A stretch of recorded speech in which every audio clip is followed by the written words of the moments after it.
Hi hello అందరికీ నమస్తే. బాగున్నారా? ఈరోజు మన వీడియోలో నేను 6 ఇయర్స్ నుంచి రెగ్యులర్గా వాడుకునే బాష్ కంపెనీ డిష్ వాషర్ గురించి మీతో షేర్ చేసుకోవాలనుకుంటున్నానండి. సో ఈ డిష్ వాషర్ ఎలా ఉంటుంది, ఎలా యూస్ చేయాలి, దీంట్లో ఉండే సెట్టింగ్స్ ఏంటి, ఎన్ని రకాలు, అలాగే దీంట్లో వెజిల్స్ ఏ విధంగా సెట్ చేసుకోవాలి, దీంట్లో ఉండే డిటర్జెంట్స్ ఏంటి, అవి ఎన్ని రకాలుగా ఉంటాయి, ఒకవేళ ఈ డిష్ వాషర్ అవసరమైతే మనకు ఎంత అవసరమో అనే విషయాలు అన్నీ కూడా నేను ఈ వీడియోలో డీటెయిల్డ్గా ఎక్స్ప్లెయిన్ చేశానన్నమాట. సో ఈ వీడియోని లాస్ట్ వరకు స్కిప్ చేయకుండా చూసినట్లయితే మీకు ఖచ్చితంగా క్లియర్గా అర్థమవుతుంది. డిష్ వాషర్ కొనాలి అనుకునే వాళ్ళకు ఈ వీడియో ఖచ్చితంగా యూజ్ అవుతుందండి. సో లాస్ట్ వరకు స్కిప్ చేయకుండా చూసి వీడియోకి లైక్ చేయడం మర్చిపోవద్దు. సో వీడియోలోకి వెళ్ళే ముందు welcome back to my home my choice. మీరు చూస్తుంది Bosch company free standing 12+ setting dish washer అనమాట. సో ఇది నేను 6 ఇయర్స్ నుంచి వాడుతున్నానండి. ఇది చూసినట్లయితే ఫ్రంట్ సైడ్ ఈ విధంగా ప్యానల్ బోర్డ్ ఉంటుందన్నమాట. సో దీనిపైన అన్నీ మనకు కావాల్సిన సెట్టింగ్స్ మోడ్స్ ఉంటాయన్నమాట. సో లెఫ్ట్ సైడ్ చూసినట్లయితే ఈ విధంగా ఆన్ ఆఫ్ బటన్ ఇచ్చారండి. సో ఇది మనకు ఆన్ చేసుకోవడానికి అండ్ ఆఫ్ చేసుకోవడానికి యూజ్ అవుతుంది. నెక్స్ట్ రైట్ సైడ్ చూసినట్లయితే స్టార్ట్ బటన్ ఇచ్చారండి. మనకు కావాల్సిన మోడ్ సెట్ చేసుకున్న తర్వాత స్టార్ట్ చేసుకోవచ్చు అనమాట. మిడిల్ సైడ్లో వచ్చేసి మొత్తం 6 ప్రోగ్రామ్స్ ఇచ్చారండి. సో ఇవి అన్నీ కూడా ఒక్కొక్కటి ఒక్క ప్రోగ్రామ్తో డిజైన్ చేశారండి. సో ఫస్ట్ వన్ వచ్చేసి ఇంటెన్సివ్ కడాయి అండి. ఎక్స్ట్రీమ్ టెంపరేచర్లో పెట్టుకోవచ్చు అనమాట. సో దీంట్లో ఎక్కువగా ఆయిల్ ఇంకా జిడ్డుగా ఉన్న వెజిల్స్ను పెట్టుకోవడానికి యూజ్ అవుతుంది. నాన్ వెజ్ తినేవాళ్ళు ఉంటే గనక ఇలాంటి ఇంటెన్సివ్ కడాయిలో మీ వెజిల్స్ పెట్టుకుంటే కనుక పర్ఫెక్ట్గా నీట్గా క్లీన్ అవుతాయి అన్నమాట. అండ్ నెక్స్ట్ ఎక్స్ప్రెసివ్ స్పార్కిల్ అనమాట. సో ఇది వచ్చేస్తే దీంట్లో crockeries and ceramic steel vessels పెట్టుకోవడానికి యూజ్ అవుతుందండి. అండ్ ఫాస్ట్గా అండ్ నీట్గా షైనింగ్గా క్లీన్ చేస్తుంది. నెక్స్ట్ వచ్చేసి ఆటో మోడ్ అండి. సో ఇది డిఫరెంట్ టైప్స్ ఆఫ్ వెజిల్స్ పెట్టుకోవడానికి యూజ్ అవుతుందన్నమాట. సో దీంట్లో స్టీల్ పెట్టుకోవచ్చు, సిరామిక్ పెట్టుకోవచ్చు అండ్ గ్లాస్ ఐటమ్స్ పెట్టుకోవచ్చు అండ్ ఓవెన్లో యూజ్ చేసాం కదా అలాంటి వెజిల్స్ కూడా పెట్టుకోవచ్చు. సో అన్ని రకాల వెజిల్స్ దీంట్లో పెట్టుకోవచ్చు అనమాట. నెక్స్ట్ వన్ వచ్చేసి ఈకో మోడ్ అండి. సో ఇది ఎలక్ట్రిసిటీ అండ్ వాటర్ తక్కువ కన్జప్షన్ చేసుకుంటుంది. బట్ అన్ని రకాల వెజిల్స్ అయినా పెట్టుకోవచ్చు అనమాట దీంట్లో. కానీ ఆటో మోడ్కి ఈకో మోడ్కి పెద్దగా డిఫరెన్స్ అంటూ ఏమీ ఉండదండి. సో అందుకని చెప్పేసి నేను ఎక్కువగా అయితే ఆటో మోడ్ని ప్రిఫర్ చేస్తాను. సో నెక్స్ట్ వన్ వచ్చేసి క్విక్ మోడ్ అండి. సో దీంట్లో ఎక్కువగా జిడ్డు లేని మరకలు అంటే సింపుల్గా ఉన్న స్పూన్స్, ప్లేట్స్, గ్లాసెస్ అలాంటి వెజిల్స్ పెట్టుకుంటే చాలా త్వరగా ఫాస్ట్గా హాఫ్ అన్ అవర్లో క్లీన్ చేస్తుంది అనమాట. నెక్స్ట్ వన్ వచ్చేసి ప్రేరిన్స్ ప్రోగ్రామ్ అండి. ఇది వాషింగ్ పర్పస్ కాదు, జస్ట్ గిన్నెలను నానబెట్టుకోవడానికి అని చెప్పేసి ఇది యూజ్ చేశారనమాట. దీనికి 15 మినిట్స్ టైం ఉంటుంది. సో ఈ 6 ప్రోగ్రామ్స్ అన్నీ కూడా 45 to 70 డిగ్రీస్ సెల్సియస్లో ప్రోగ్రామ్ చేయబడింది. సో అన్నీ కూడా హాట్ వాటర్తో క్లీన్ చేయబడతాయి. నెక్స్ట్ వన్ వచ్చేసి వేరియో ఈకో మోడ్ అండి. ఇది ఈకో మోడ్ కన్నా కొంచెం ఎలక్ట్రిసిటీ ఎక్కువ తీసుకుంటుంది, బట్ వేరే వాటికన్నా తక్కువగానే తీసుకుంటుంది. కానీ కొంచెం ఎక్కువ టైం తీసుకొని వెజిల్స్ని మాత్రం నీట్గా క్లీన్ చేసి పెడుతుంది. నెక్స్ట్ వచ్చేసి హాఫ్ లోడ్ బటన్ అండి. సో ఇది ఏంటంటే మనకి ఎక్కువ వెజిల్స్ లేనప్పుడు, కొన్ని మాత్రమే ఉన్నప్పుడు లోపల 2 లేయర్స్ ఉంటాయి. సో 1 లేయర్లో మాత్రమే వెజిల్స్ని పెట్టుకొని యూస్ చేసుకోవాలండి. సో హాఫ్ లోడ్ బటన్ అందుకు యూస్ చేస్తారు. సో దీనికి ఆఫ్ లోడ్కి ఎంత అవసరమో అంతే పవర్ అండ్ వాటర్ని తీసుకుంటుందన్నమాట. నెక్స్ట్ వన్ వచ్చేసి ఎక్స్ట్రా డ్రై బటన్ అండి. సో ఇది మనకి వాషింగ్ అయిపోయాక ఇంకా కొంచెం ఏమన్నా తడిగా అనిపించినాయి అనుకోండి, సో ఈ ఎక్స్ట్రా డ్రై బటన్ ప్రెస్ చేస్తే కంప్లీట్గా డ్రై అయిపోయి వచ్చేసాయి అనమాట. సో మనం సపరేట్గా వెజిల్స్ని నీట్గా తుడవాల్సిన అవసరం లేదు. నెక్స్ట్ వన్ వచ్చేసి ఇక్కడ ప్లస్ అండ్ మైనస్ బటన్స్ ఇచ్చారండి. సో మనకి ఇది టైం సెట్ చేసుకోవడానికి యూజ్ అవుతుందండి. ఒకవేళ మనం ఎక్కడికైనా బయటికి వెళ్ళినప్పుడు సో ఇది ఏ టైంలో కావాలో అంత సెట్ చేసుకొని వెళ్తే కనుక ఆ టైంలో ఇది వాష్ చేసి పెడుతుంది. ఇక్కడ వచ్చేసి 3 ఆప్షన్స్ ఇచ్చారనమాట. సో చెక్ వాటర్ అండి. సో ఒకవేళ దీంట్లో వాటర్ లెవెల్స్ తగ్గిపోయినా లేదంటే వాటర్ సప్లై ఆగిపోయినా ఇలా ఇక్కడ ఎల్ఈడి లైట్ వస్తుందన్నమాట. సో మనం చెక్ చేసుకోవడానికి యూజ్ అవుతుంది. నెక్స్ట్ వన్ వచ్చేసి రిఫిల్ సాల్ట్ అండి. అంటే దీంట్లో డిటర్జెంట్స్ అన్నాం కదా, దాంట్లో కూడా ఒకటి సాల్ట్ అనమాట. సో ఒకవేళ దీంట్లో వేసుకున్న సాల్ట్ అయిపోతే కనుక ఇక్కడ లైట్ వస్తుంది. సో మనం వెంటనే ఇక్కడ సాల్ట్ని రిఫిల్ చేసుకుంటే సరిపోతుంది. సో నెక్స్ట్ వన్ వచ్చేసి రిఫిల్ రిన్స్ ఎయిర్ అండి. సో దీంట్లో వేసుకునే రిన్స్ అయిపోతే కనుక ఇక్కడ లైట్ వస్తుంది అనమాట. సో వెంటనే మనం డిటర్జెంట్ని దీంట్లో రిఫిల్ చేసుకుంటే సరిపోతుంది. సో నెక్స్ట్ ఇక్కడ కింది వైపు హ్యాండిల్ ఇచ్చారండి. సో ఇది యూస్ చేసుకొని మనం డిష్ వాషర్ని ఓపెన్ చేయొచ్చు. సో ఇందాక చెప్పాను కదా 3 టైప్స్ ఆఫ్ డిటర్జెంట్స్ అని. సో అందులో ఒకటి ఈ రిన్స్ ఎయిడ్ అనమాట. సో ఇది ఒక లిక్విడ్ డిటర్జెంట్ అండి. సో ఇది మెయిన్గా ఏంటంటే నీట్గా వాష్ చేయడానికి అండ్ షైనింగ్ తీయడానికి అండ్ వాష్ అయినాక కూడా ప్లేట్స్ పైన వెల్స్ పైన ఎలాంటి కెమికల్స్ లేకుండా నీట్గా క్లీన్ చేయడానికి యూజ్ చేశారనమాట. So next detergent dish washer salt అండి. సో ఇది వాటర్లో ఉండే హార్డ్నెస్ని తగ్గించి కంప్లీట్గా డిష్ వాషర్ని సేవ్ చేయడానికి యూజ్ చేశారనమాట. సో దీనివల్ల డిష్ వాషర్ పాడవదు, అలాగే మన ప్లేట్స్ పైన తెల్ల మరకలు రాకుండా క్లీన్ చేస్తుంది. నెక్స్ట్ వన్ వచ్చేసి డిష్ వాషర్ డిటర్జెంట్ అండి. సో నార్మల్గా మనం సబ్బు సర్ఫ్ ఎలాగైతే యూజ్ చేస్తామో ఈ డిష్ వాషర్లో ఈ డిటర్జెంట్ అలా యూజ్ చేశారనమాట. నెక్స్ట్ డిష్ వాషర్ ఓపెన్ చేసి చూద్దామండి. ఈ 12+ సెట్టింగ్ టాప్ అండ్ బాటమ్. కింది వైపు వచ్చేసి ఈ విధంగా పెద్ద పెద్ద కడాయిలు గిన్నెలు పెట్టుకోవడానికి యూజ్ చేశారనమాట.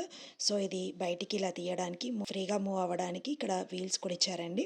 టాప్ సైడ్ వచ్చేసి ఇక్కడ చిన్న చిన్న వెజిల్స్, గ్లాసెస్, బౌల్స్, స్పూన్స్ అనే చిన్న చిన్న టిఫిన్ ప్లేట్స్ అలాంటివి పెట్టుకోవడానికి ఇక్కడ యూజ్ అవుతుంది. నెక్స్ట్ ఇది వచ్చేసి ట్రాష్ కలెక్టర్ అండి. సో ఇది వెజిల్స్లో ఉన్న ఏమైనా చెత్త ఉంటే ఇక్కడ కలెక్ట్ అవ్వడం జరుగుతుంది. సో దీనికి ఇక్కడ లాక్ సిస్టమ్ కూడా ఇచ్చారు. సో దీన్ని ఇలా సైడ్కి అనేస్తే ఓపెన్ అవుతుందన్నమాట.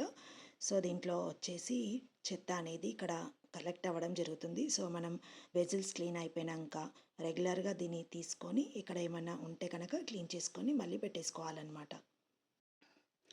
నెక్స్ట్ ఇక్కడ సాల్ట్ రిఫిల్ చేసుకోవడానికి చిన్న ట్యాంక్ మాదిరిగా ఉంటుందండి. సో మేము దీంట్లో ఆల్రెడీ సాల్ట్ని రిఫిల్ చేసి పెట్టామన్నమాట. ఇది దాదాపు 1 నుంచి 1.5 మంత్ వరకు వస్తుంది. సో అది మనం రెగ్యులర్గా డిష్ వాషర్ యూజ్ చేసుకుంటే అనమాట. సో ఇది వాటర్లో ఉన్న హాట్నెస్ని తగ్గించి నార్మల్ వాటర్గా తీసుకొచ్చి మనకి విజిల్స్ని క్లీన్ చేస్తుంది. సో ఇది చాలా ఇంపార్టెంట్ అండి. ఇది కంపల్సరీగా యూజ్ చేసుకోవాలి. అప్పుడే మనకి మిషన్ లైఫ్ ఎక్కువ రోజులు వస్తుంది. సో ఇది కనిపిస్తున్న ఫ్యాన్ మెయిన్ ఫంక్షన్ అన్నమాట. సో హై స్పీడ్తో హై ప్రెషర్తో దీంట్లో నుండి వాటర్ వస్తుందండి. సో అది వెజిల్స్ క్లీన్ చేయడానికి యూజ్ అవుతుంది. సో ఇది కంటిన్యూస్గా చాలా హై స్పీడ్తో రొటేట్ అవుతూ దీంట్లో ఉన్న హోల్స్ ద్వారా వాటర్ హై స్పీడ్తో హై ప్రెషర్తో వెజిల్స్ పైన చిమ్మడం జరుగుతుందన్నమాట. సో దాని ద్వారానే వెజిల్స్ అనేటివి నీట్గా క్లీన్ అవ్వడం జరుగుతుంది. నెక్స్ట్ పై వైపు కూడా ఇంకొక ఫ్యాన్ ఉంటుందండి. సో ఇది కూడా సేమ్ ఫంక్షన్ అనమాట. సో ఇలాగే కంటిన్యూగా రొటేట్ అవుతూ విజిల్స్ని క్లీన్ చేయడం జరుగుతుందన్నమాట. సో తిరుగుతున్నప్పుడు ఈ 2 ఫ్యాన్స్కి కూడా మనం పెట్టుకున్న వెజిల్స్, స్పూన్స్ ఇలాంటివి కూడా తగలకుండా జాగ్రత్తగా చూసుకొని సెట్ చేసుకోవాలండి. నెక్స్ట్ డిష్ వాషర్ డోర్కి ఈ విధంగా డిటర్జెంట్స్ వేసుకోవడానికి ఇచ్చారండి. సో ఇక్కడున్న బ్లాక్ బటన్ కనిపిస్తుంది కదా, అది ఓపెన్ చేస్తే ఈ విధంగా ఓపెన్ అవుతుంది. సో దీంట్లోకి డిటర్జెంట్ వేసుకోవచ్చు. సో ఇక్కడ 15 అండ్ 25 లెవెల్స్ ఇచ్చారనమాట. హాఫ్ లోడ్కి 15, ఫుల్ లోడ్కి 25 డిటర్జెంట్ వేసుకుంటే కరెక్ట్గా సరిపోతుంది. ఇక్కడ వచ్చేసి రిన్స్ ఎయిర్ లిక్విడ్ వేసుకోవడానికి ఇచ్చారనమాట. సో దీంట్లో కూడా చిన్న ట్యాంక్ మాదిరిగా ఉంటుందండి. ఒక్కసారి రిఫిల్ చేసుకుంటే మినిమం 15 to 20 డేస్ వస్తుందండి. సో మనకి ఇండికేటర్ వచ్చిన దాన్ని బట్టి చూసి వేసుకుంటే సరిపోతుంది. నెక్స్ట్ ఇటువైపు ప్లేట్స్ పెట్టుకోవడానికి ఇచ్చారండి. అండ్ ఇటువైపు ఎక్స్ట్రా ప్లేట్స్ ఉంటే పెట్టుకోవచ్చు అనమాట. అండ్ ఇది ఈ విధంగా ఫోల్డ్ చేసుకుంటే సరిపోతుందన్నమాట. ఒకవేళ మన దగ్గర ఏమైనా పెద్ద కడాయిలు, బౌల్స్, గిన్నెలు ఉంటే ఇటువైపు పెట్టుకోవడానికి ఇక్కడ ప్లేస్ అనేది ఇచ్చారనమాట. సో ఒక విషయం ఏంటంటే దీంట్లో పెట్టుకునే గిన్నెలు, పాత్రలు ఏవైనా కూడా ఒకదానిపైన ఒకటి పెట్టకూడదండి. పక్క పక్కన అడ్జస్ట్ చేసి పెట్టుకోవాలి. లేదంటే కింద నుంచి వచ్చే వాటర్ దాని మీద కరెక్ట్గా పడక విజిల్స్ అనేవి కరెక్ట్గా క్లీన్ అవ్వనమాట. ఇది ఒకటి జాగ్రత్తగా గుర్తుపెట్టుకోండి. నెక్స్ట్ ఇది ఏ విధంగా క్లీన్ చేసుకోవాలో నేను దీంట్లో ఆల్రెడీ వాషింగ్కి రెడీగా ఉన్న గిన్నెలు, వంట సామాన్లు ఐటమ్స్ అన్నీ కూడా దీంట్లో పెట్టేస్తున్నాను, చూపిస్తున్నానండి. వీడియో లెంత్ ఎక్కువగా అవుతుందని దీని గిన్నెలు పెట్టే సామాన్లు అన్నీ కూడా నేను కొంచెం ఫాస్ట్గా చూపిస్తున్నాను. సో నేను వీడియోలో చూపించినట్టు ఈ విధంగా నీట్గా సెట్ చేసుకొని పెట్టేసుకోవాలండి. అండ్ పైన వైపు వచ్చేసి నేను ఈ విధంగా పెడుతున్నాను. యాక్చువల్గా ఏంటంటే దీనికి కట్లరీ బాక్స్ అనేది ఒకటి వస్తుందన్నమాట. యాక్చువల్గా దాంట్లో స్పూన్స్ అండ్ ఇంకా దీంట్లో హోల్స్లో నుండి కిందగా పడిపోయే చిన్న చిన్న ఏమన్నా ఉంటే కూడా ఆ బాక్స్లో వేసుకోవచ్చు. ఇప్పుడైతే నేను ఈ విధంగా సెట్ చేసి చూపిస్తున్నాను అనమాట. సో ఈ విధంగా అన్నీ మంచిగా కరెక్ట్గా నీట్గా సెట్ చేసుకోవాలండి. అన్నిటికీ కూడా పైనుండి కింది నుండి వాటర్ కరెక్ట్గా పడే విధంగా మనం వీటిలో వెజిల్స్ని కరెక్ట్గా నీట్గా సెట్ చేసుకుంటే పర్ఫెక్ట్గా క్లీన్ అవుతాయి అన్నమాట. సో చాలామందికి డిష్ వాషర్లో వెజిల్స్ కరెక్ట్గా సెట్ చేసుకోకపోవడం వల్ల కరెక్ట్గా క్లీన్ అవ్వండి. సో నెగిటివ్ ఒపీనియన్ కలుగుతుంది, బట్ అలా కాదనమాట. వీడియోలో చూపించిన విధంగా కడగాల్సిన గిన్నెలన్నీ కూడా ఈ విధంగా పెట్టేసుకున్నానండి. ఈ విధంగా ఫ్యాన్ని ఒకసారి పైన కింద 2 ఫ్యాన్లు కూడా తిప్పి చెక్ చేసుకోవాలన్నమాట. సో వీటికి ఏమైనా స్పూన్స్ కానీ ఇంకేమైనా గిన్నెలు కానీ తగులుతుంటే ప్రాబ్లం అవుతుందండి. సో ఈ విధంగా చూసుకున్న తర్వాత మిషన్ స్టార్ట్ చేసుకోవాలి. ఇక్కడ మీకు ఇందాక చూపించినట్టు దీంట్లో డిటర్జెంట్ వేసుకుంటున్నాను అనమాట. సో ఫుల్ లోడ్ కాబట్టి నేను డిటర్జెంట్ ఫుల్గా వేసుకుంటున్నాను. సో ఇది క్లోజ్ చేస్తున్నానండి. అండ్ నెక్స్ట్ ఇది ఓపెన్ చేస్తున్నాను. దీంట్లోకి రిన్స్ ఎయిర్ లిక్విడ్తో ఫిలప్ చేసుకుంటున్నానండి. సో ఈ ట్యాంక్ నిండే వరకు వేసుకోవాలి. తర్వాత క్లోజ్ చేసుకుంటే సరిపోతుంది. ఒక్కసారి ఇలా ఫిల్ చేసుకుంటే మినిమం 15 to 20 days వస్తుందన్నమాట. నెక్స్ట్ డిష్ వాషర్ని డోర్ని క్లోజ్ చేసుకొని మనకు కావాల్సిన మోడ్లో సెట్ చేసుకొని ఆన్ చేసుకోవాలండి.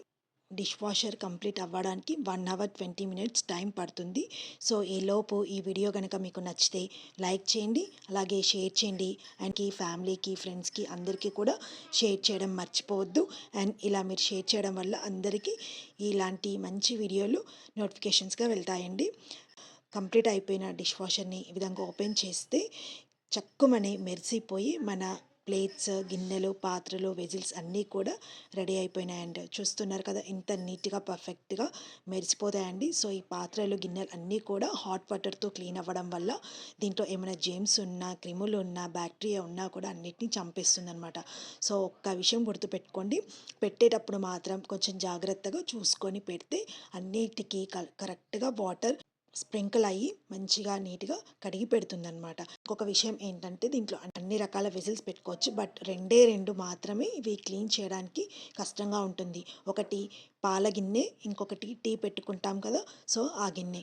ఈ 2 గిన్నెలు తప్పించి మిగిలిన అన్నీ కూడా పర్ఫెక్ట్గా నీట్గా కడుగుతుందండి. సో ఇదొక్క చిన్న మైనస్ పాయింట్ అని చెప్పొచ్చు. యాక్చువల్గా ఇది మైనస్ అని కూడా చెప్పలేమండి, ఎందుకంటే మనం పాల గిన్నె, చాయ్ గిన్నె 2 కూడా మనము 1కి 2 సార్లు క్లీన్ చేస్తే కానీ అది పోదనమాట. సో డిష్ వాషర్ అయినా కూడా అంతే కదండి. సో అందుకని ఇవి 2 తప్పిస్తే మిగతావన్నీ కూడా నీట్గా చక్కగా మెరిసిపోయే విధంగా పర్ఫెక్ట్గా కడిగి పెడుతుంది. సో ఇంకెందుకండి, మీకు కూడా ఒకవేళ డిష్ వాషర్ ఇంట్రెస్ట్ ఉంటే కనుక ఈ వీడియో చూసి మీకు నచ్చితే కనుక ఖచ్చితంగా తీసుకోవచ్చండి. నేను కరెక్ట్గా చెప్తున్నాను కదా, నేను రెగ్యులర్గా వాడుతున్నాను. ఇంచుమించు 6 years అవుతుందండి నేను రెగ్యులర్గా వాడుతున్నాను. ఎలాంటి ప్రాబ్లం, ఇష్యూ కూడా లేదనమాట. సో ఎలాంటిదైనా కూడా మనం వాడే పద్ధతిలో ఉంటుందండి. సో కేర్ఫుల్గా, నీట్గా, జాగ్రత్తగా యూస్ చేసుకుంటే ఎన్ని రోజులైనా వస్తాయి. ఈ వీడియోలో మీకు ఏమైనా డౌట్స్ ఉంటే కనుక కామెంట్లో మెసేజ్ చేయండి, కంపల్సరీ రిప్లై ఇస్తాను. సో ఈ వీడియో మీకు నచ్చింది అనుకుంటున్నాను అండ్ యూజ్ అవుతుంది అనుకుంటున్నాను. సో ఈ వీడియోకి లైక్ చేయండి. సో నెక్స్ట్ టైం మరొక మంచి వీడియోలో మళ్ళీ కలుద్దాం మన మై హోమ్ మై చాయిస్లో. అప్పటి వరకు థ్యాంక్ యూ, నమస్తే.